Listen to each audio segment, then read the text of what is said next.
હવે આ માલ જ્યાં જરૂર હોય ત્યાં કાઢી જ નાખ નીચેથી, સમજી ગયો?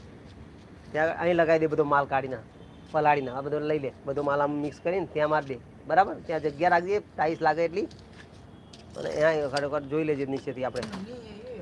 આપણે આ ધારને મળવું જોઈએ અહીંથી, આ ધારને આમ સીધું રહેવું જોઈએ, એવું કરજે. ભલે તો પછી સિમેન્ટ ભરી નાખશું સહેજ બહાર નીચે રહે તો.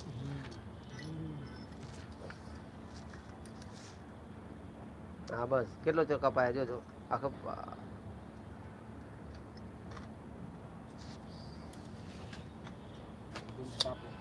કેટલી? 1 ઇંચ જ કાપવા ને, બરાબર છે. એટલે અંદર લેવલથી આ કેવું બરાબર કમ્પ્લીટ આવ્યું છે, આ ધાર કેવી આવી બરાબર ને કમ્પ્લીટ. જો આમ જીરું જેવા આમ ભલે આમ આમ આમ ક્રોસમાં ઘાલવી પડે થોડી દબાઈને તો ચાલે, એવું કંઈ આપણે પેલી જરૂરી નથી અહીંયા.